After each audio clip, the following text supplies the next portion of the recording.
The Empire sent 530,000 soldiers into our labyrinth. They thought they understood the rules of a dungeon crawl. They expected monsters, traps, and treasure. They did not expect weaponized gas, regenerating bosses, and floor guardians built to make survival impossible. By the end, the survival rate was not low, it was 0. Before we open those gates, if you're enjoying the story, please like the video, leave a comment, and subscribe to the channel. It helps the series reach more fans. Patreon members get early access to upcoming episodes, and that support helps cover the AI narration, subtitles, art, and rendering. Now, back to the labyrinth. The Empire's invasion is already collapsing. The fate of the Imperial soldiers who entered the labyrinth depended entirely on which floor swallowed them. The ones dropped between floors 41 and 48 were, all things considered, the lucky ones. The monsters there were tough, but still mostly in the B-ranked range. For surgically enhanced Imperial troops, that was not enough to make them panic. Every soldier was at least around C+ by adventurer standards, and their training was first-rate. They advanced in orderly lines, with combat teams falling back just far enough to protect the survey groups. At every corner, they set up base points. Every passage was checked before anyone moved on. As the floor filled with troops, the Empire found the up and down stairways in less than a day. Their mission was simple: kill the Demon Lord with the full strength of the Imperial army. Treasure could be claimed later by follow-up troops. Once the stairways were secured, the invasion continued. Near one stairway, they found a sealed room. A sign on the door read, "Rest Stop." It matched their intelligence almost perfectly, except for one very important problem. The door would not open. A soldier reported, "It is not opening, sir. It looks like it has been disabled." The captain kept his voice level. "I thought so. Can we break it down?" The answer came back at once. "Guns and magic did nothing to it, sir. It is probably as indestructible as the labyrinth corridors." The captain nodded. That was irritating, but not shocking. They could try a magitank gun or large-scale magic, but a blast like that might endanger their own people. Nuclear magic would be absurd in a cramped labyrinth full of allies. So he accepted the loss of the rest stop and kept the army moving downward. "Report this to the surface," the captain ordered, "and tell them the invasion is going smoothly." His soldier answered, "Yes, sir." Being isolated underground with only 1,000 troops had unnerved the captain at first. But despairing over that would make him unworthy of an Imperial officer. So he pushed forward, and for a while that decision looked correct. Before long, his team rendezvoused with another Imperial unit. The floor was larger than expected, but with an elementalist and a surveyor supporting them, progress remained fast. The monsters dropped high-quality magic crystals. The treasure chests held excellent loot. The soldiers who took the stairs down reported that floor 42 was already close to conquered. Cheers carried down the halls. The Empire would never be defeated. By the second day, they had finished searching floor 41 and moved into floor 42. There, they joined the team they had contacted earlier, pushed ahead at breakneck speed, and closed in on floor 48 before the third day even began. It was better than anyone had expected. Floor 49 was where that confidence began to rot. One soldier cried out as something slid against his skin. "There is something on my neck." Another screamed, "I am sinking! My legs are melting!" From somewhere nearby, a third soldier begged for help. "I cannot get my hand out!" The floor had become pandemonium. The moment anyone lost focus, slimes came. They fell from the ceiling. They slid along the walls. They spread over the floor. Turn a corner, and more slime scattered into the formation, tearing platoons apart. Weapons and armor were ruined. Stamina vanished. A single slime was nothing, but these were gigantic, everywhere at once, and far more troublesome than expected. An officer cursed as the reports came in. "Haven't they broken through yet?" His subordinates could only explain the problem. Monster presence covered the entire floor, so magical detection barely worked. Physical attacks were ineffective. The slimes proliferated at a ridiculous rate, felt no pain, and did not flinch no matter how hard the soldiers hit them. The Empire still had reinforcements arriving every few hours, so retreat was not yet necessary. But they were losing time. They were not producing the results they wanted. They did not finish exploring the floor until the end of day 3, when enough troops from above finally let them force their way through by sheer numbers. Then came floor 50. There, the passages turned into a dark, damp cave. Wounded soldiers were piled along the route, and the sound of battle echoed from deeper inside. A furious voice shouted from ahead, "Those monsters revived again!" The thing blocking the passage was a gigantic snake, like a living shape cut from darkness. It was a Tempest serpent, and the Empire's normal magic and gunfire could not dent its armored scales. A sword charge was just as hopeless. Its poison breath reached more than 20 feet, washing its targets in deadly mist before they could get close. The soldiers understood the trap immediately. These narrow passages had been made for serpents. If they had room, they might have gone around the creature, but there was nowhere to maneuver. One officer demanded a Magizuka. The answer was grim. They had just fired it, and it still needed 2 hours to recharge. A Magizuka was one of the Empire's newest magical weapons, and among the strongest portable arms in the world. Unlike spell guns, which ran on magic stones, it gathered magicules from the atmosphere and stored them as charged magic. The spell loaded inside was Airbuster, elemental magic that compressed air and fired it in a series of concussive blasts. It was easy to aim, did not rely on combustion, and worked extremely well inside buildings or closed spaces. Just carrying one could earn a soldier A-rank status. But the weapon consumed a huge amount of energy. Even in the magicule-rich labyrinth, a full recharge took 3 hours. Usually that would be plenty fast. Here, it was not enough. The soldiers finally realized what that meant. The Tempest serpents regenerated faster than the Empire could reliably kill them. Each serpent was marked by a ring around its neck, setting it apart from ordinary monsters. No matter how often it was defeated, it returned within 3 hours. In other words, the Empire could capture the floor, hold it, and still be forced to fight the same battle again. Worse, nowhere on the floor was safe. And there was not just one Tempest serpent. The army confirmed at least 10, a tangled den of black snakes, each one around A- in danger, now dominated terrain designed to showcase every one of their strengths. These creatures were normally the boss monster and reserves of floor 40. In this emergency, they had all been deployed together. Only after reinforcements from the upper floors brought more heavy weapons did the Empire have enough Magizukas to engage them all at once. Late on the night of day 3, the serpents were finally subdued. The order after that was cautious. They would keep watch for more regenerations and evacuate the sick and injured upward. The Imperial army reorganized inside the labyrinth, then stepped forward into a greater hell. Floor 51 looked modern. By the time a fresh unit arrived, the Empire appeared to have control over it. Soldiers stood at every corner, and the signs of brutal combat were scattered everywhere. One captain quietly asked a sentry for the situation. The sentry did not bother dressing it up. "It is a mess. We really underestimated this demon lord." The traps were the real problem. The guarded route was the safe route, and nobody was supposed to step off it. The soldiers believed they had destroyed most of the traps, but some might still be active. The captain asked for details he could report, and the answer sounded less like dungeon hazards and more like a weapons laboratory. There was tasteless, odorless gas that damaged the eyes and throat. There were showers of neurotoxins and corrosive liquids. There were large traps that could catch whole groups at once. The soldiers had thought such weapons belonged almost exclusively to the Empire, which only made seeing them here more unsettling. From this floor onward, the enemy was not ordinary monsters. Magicule-powered golems roamed the corridors, and they were self-repairing. It took far too long to fully dismantle them. The injured and exhausted were resting on floor 55, where food was at least safe. But the front line had already reached floor 60, and the report from there sounded so absurd that the sentry almost refused to repeat it. Supposedly, a giant humanoid weapon ruled the floor.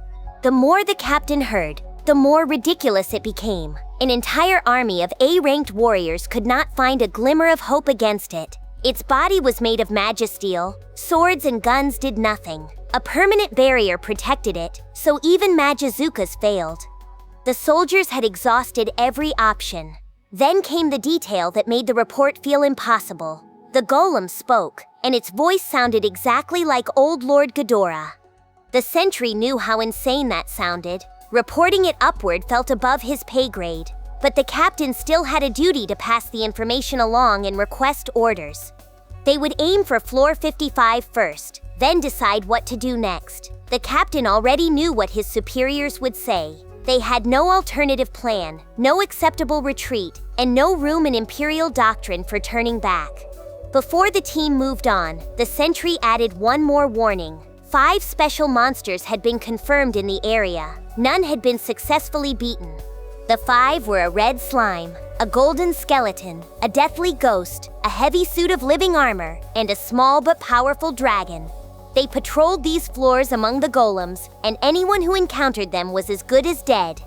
The survivors from the upper floors took that warning seriously and moved deeper in strict formation, unaware of the killing fields waiting below.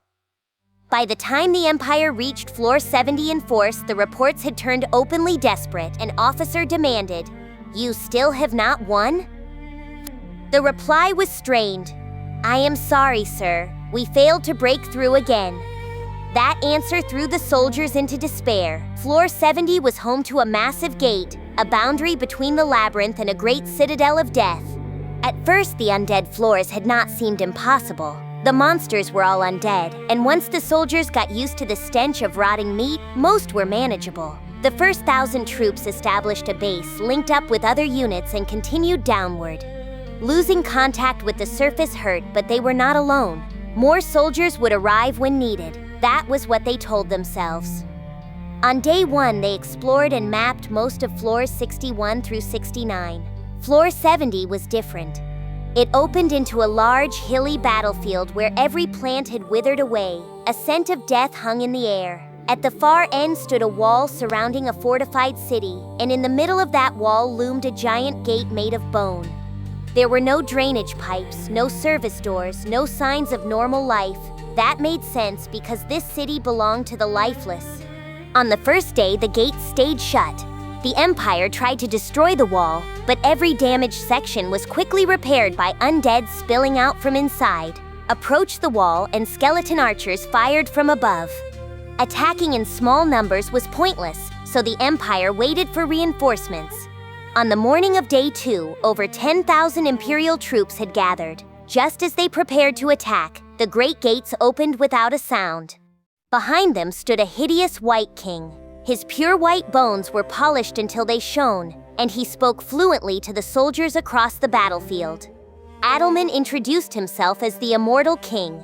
"Welcome to my kingdom of Deathtopia. Our preparations for the feast are complete. Now it is time to enjoy ourselves. Let us begin." The moment he finished, an oppressive wave rolled over the army. Unholy death knights served him, and behind them waited a death dragon, still majestic long after life had left it. Its roar struck the space with crushing force. Then it landed beyond the gate, bearing its fangs at the Imperial army.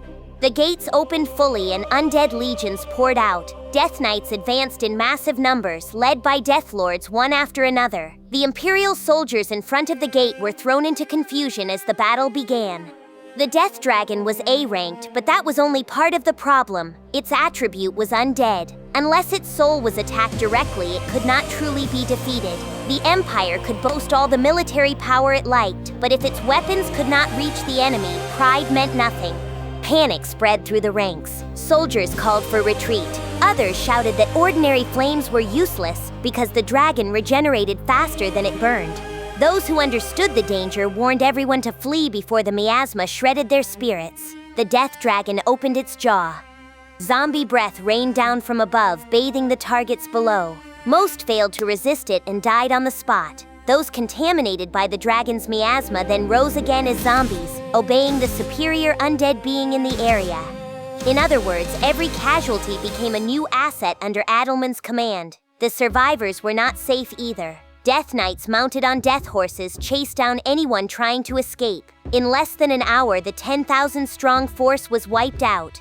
A few survivors carried the news to the rest of the army. From that moment on, the battle for Floor 70 began in earnest. From day 2 onward, the Empire attacked Floor 70 again and again. The first offensive ended in painful defeat. The second and third were no better. Nothing went their way, and the Death Dragon was only the beginning. The Death Knights numbered only in the low thousands, but they knew no death, no fatigue, and no exhaustion. They were A- threats whose regeneration let them keep fighting through damage that would have broken any living army. The Death Lords commanding them were equal to the Empire's finest warriors, maybe better.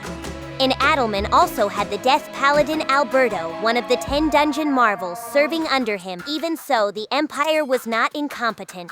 There were ways to handle undead. Holy magic had long been humanity's answer to armies of zombies and spirits, and the Empire had studied the principle until it could reproduce similar effects through technique. Specialists from across the Labyrinth were gathered and assigned to Floor 70. Their job was to resist the dragon's miasma and give imperial attacks the power to pierce the undead attribute. By day 4, 70,000 imperial soldiers stood in formation across the hilly battlefield. Adalmann's forces numbered less than 40,000 even after counting all the zombies gained over the past few days. The Empire had the numerical advantage, the countermeasure, and a clear plan. Everyone believed that victory would finally be theirs. Then the decisive battle began, and the king moved. Adalmann's answer rang over the field. Think you have outsmarted me? Think again. Extra skill, holy evil inversion. The immortal king controlled his forces perfectly, all the way to the end of the line. Once his power reached them, their weakness to holy attributes ceased to matter. The Empire had built its entire operation around that weakness, and only then did the soldiers understand how badly they had misread the problem. That defeat broke their will. Survivors fled toward the upper floors, forgetting the conditions for clearing the dungeon. The only thing left in their minds was the need to live. The soldiers dropped onto floors 71 through 79 were forced into a different nightmare. Endless insect swarms. The attacks never stopped, but on the first day that did not seem truly hopeless. The troops took control of a passageway, built a base, and began countermeasures. The insects were dozens of times larger than ordinary bugs, terrifying to look at and dangerous if anyone let their guard down. But individually, they were not especially strong. If they kept coming, that also meant an endless supply of magic crystals, high-quality ones too. The soldiers' faces lit up. To them, this was no big deal. An ordinary adventuring party would eventually collapse from fatigue, but Imperial soldiers could rotate shifts. They could expand their bases, keep the line fresh, and harvest crystals all day. The rewards made it even easier to stay optimistic. Hidden rooms were everywhere, caves in trees, dark caverns, strange pockets of the floor that often held powerful monsters and treasure chests. One soldier found a dagger decorated with gold and silver, its pure magisteel blade valuable enough to make any rank-and-file soldier beam. Officially, recovered magic crystals and items belonged to the military. Unofficially, a small blade like that might be overlooked, especially if the soldier had beaten the boss guarding it. His comrades envied him, then began waiting for their own turn. The floors were hard, but the bonuses looked real. The rumor from other floors made the insect section look even better. The undead floors were a disaster, and there was nothing to loot from them. Here, though, the return on investment was excellent. The soldiers were under the happy delusion that they would leave the labyrinth rich. That delusion ended on day 2. One soldier was talking about the wild night he planned to have after returning home when his buddy's head suddenly rolled along the ground beside him. The severed head still wore a puzzled expression. Its glassy eyes stared up at the headless body standing above it, mouth open, blood spraying like a fountain. The soldier screamed. He was lucky only because he was chosen as the next victim before his mind could process what had happened. His head fell beside the first, and he died on floor 79, a field of dazzling flowers he had thought was safe. Then Apito's voice reached every corner of the floor, clear and queenly, converted into thought waves that carried as an order to her servants. Apito spoke to the prey she had waited for. It was worth waiting a day for this. All this prey came right to my doorstep. Thank you so much for coming. Now it is time to let us kill and feed off you. Apito, the insect queen and boss of this floor, commanded army wasps. Murderous insects nearly a foot long with super senses that could find human prey no matter how well they hid. Their transparent wings worked like high-frequency rotor blades, letting them perform irregular maneuvers at frightening speed. They were silent killers moving at the speed of sound. excellent eyesight meant nothing against them. Unless a fighter exceeded ordinary human limits, they could not even detect an army wasp in motion. Hastened thought and ultra-speed reaction were the bare minimum just to track them. One army wasp alone was classified as an over-eye disaster. In the Western nations, sighting even one army wasp would trigger a state of emergency. Senior knights would be gathered, crusaders if possible, and the wasp would be trapped with holy barriers, weakening magic and slowing spells before anyone tried to finish it. Even then, casualties were expected. Apito had more than 1,000. So the slaughter began.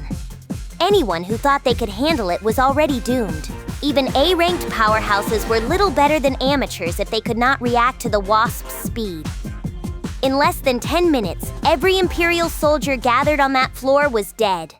The soldiers on floors 81 through 90 thought day one was only a warm-up. Their comrades were gone, killed by monsters with the strength of demons or ancient gods. But tragedy was unfolding everywhere. Every floor had become a desperate battle against powerful enemies, and every battle had the same answer: no chance of victory.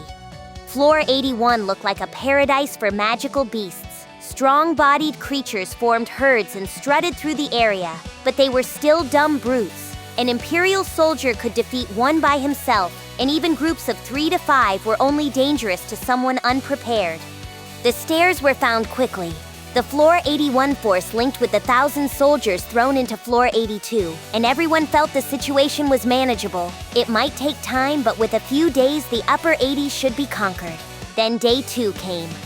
Floor 82 was a dense jungle, and its ruler was a sentient ape called the White Monkey. It spoke the human language, controlled wind and sound, and crossed the sky while calling storms into being. Its white pelt flashed through the battlefield as if the whole fight were a performance. Martial arts, a club, aerial killing techniques, and vorpal blades from every direction made it one of the most dangerous magical beasts in existence. In barely any time, it brought the Imperial army to the edge of destruction. After an hour of rampage, it left like the wind, calling out that it would be back. 2 days later, the regular raids began. Sniper shots were blocked by storms. Debuff spells were blocked by sorcery. Spellgun magic could not break its wind barrier. Close combat was the only option left, and even the best of the restructured armor corps were led around by the nose. At first, the soldiers hated being toyed with.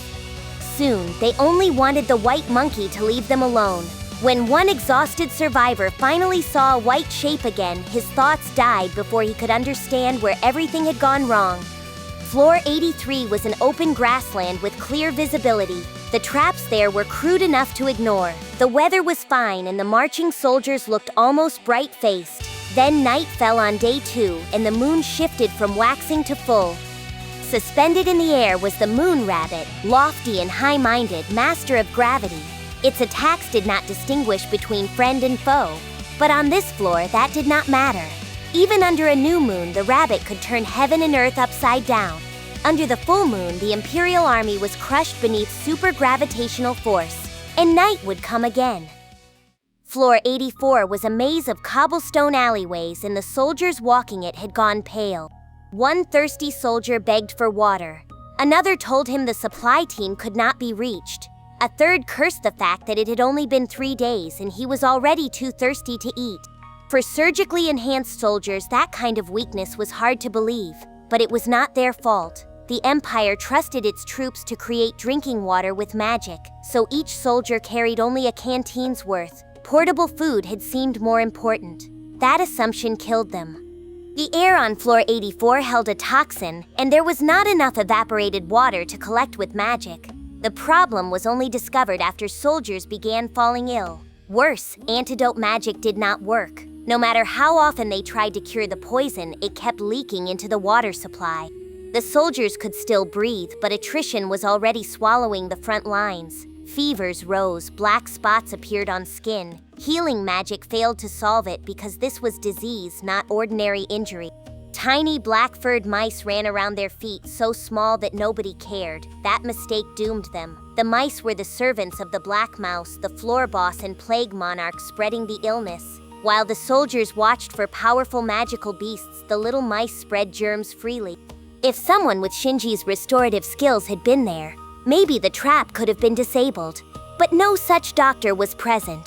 Disease required a different school of treatment from injury, and healers capable of curing it completely were rare national treasures.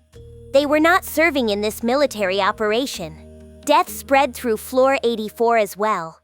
Floor 85 belonged to the Thunder Tiger, a royal beast that ruled a thick, deciduous forest and controlled lightning.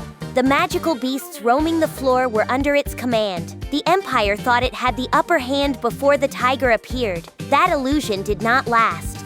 The soldiers were forced back to the stairway base, cornered at the edge of a forest that belonged entirely to monsters. Floor 86 was a desert scattered with occasional oases. The sun burned during the day and the night cold bit to the bone. The temperature swing drained soldiers before battle even began. They assumed the climate was the real enemy. They were wrong. The winged snake ruled the air itself. Changing its composition, even reducing the oxygen to 0, was simple for it. When the soldiers believed they only needed rest to survive the heat and cold, they fell peacefully asleep and never woke again. Floor 87 was a vast mountain range. Its tranquil view reminded soldiers of homes, families, childhoods, and lovers they hoped to see again. The low monster rate made it hard to remain alert, and after just under 5 days, the soldiers relaxed. That was when they failed to notice the guards on duty had fallen asleep and would never wake. The guards only seemed awake because hallucinations told the others they were. This was the sleeping ram's work. Its gentle invitations harvested consciousness without spilling a drop of blood, luring the entire force into a sleep that never ended. Floor 88 was a forest beside a great river, ruled by the Firebird. Its flames strangely never spread to the trees. They burned only those hostile to it, and once they caught a target, they did not fade. The Firebird and its avian servants quickly burned every invading soldier to ash. Floor 89 was a maze of mirrors. No organic thing shaped the terrain. Every reflected wall was polished to a perfect shine, complicating the maze, and the mirrors could not be broken. They were the creation of a single monster, the Mirror Dog, flitting across every reflective surface. The Mirror Dog existed inside the mirrors themselves. Magic bounced back at the caster. Every reflection multiplied the monster further, until it seemed infinite. The Imperial soldiers were toyed with, trapped, and devoured. Every one of these floors had been built around its boss. Each monster had an environment designed to bring out its traits to the fullest. And still the Imperial army resisted. Sometimes they even defeated a boss, and cheers would rise across the floor. Then the boss came back to life, again and again, until victory itself felt meaningless. The same rumor spread everywhere. Other floors were no better. The truth broke the soldiers' hearts. Continuing the fight felt pointless. Then came the most desperate realization of all. The monkey, rabbit, mouse, tiger, snake, ram, bird, and dog were mystic beasts. They were the 8 legions serving Kumara, and nothing more than her cherished pets. Each one was a transformation born from one of her tails, and each ability had been granted by Kumara herself. When all 8 gathered, Kumara took her full form. She was no longer in her childlike shape. She became 9-head Kumara, guardian of Floor 90, master of the 8 mystic beasts, and the authority behind every tailored death trap in these upper floors. The foolish victims coming toward her were no more than food. 530,000 Imperial soldiers invaded the Labyrinth. A few days later, the number of survivors was 0. Route confirmed. The next episode and full playlist are ready. Then don't stop here. Keep watching in story order and subscribe before the next part drops.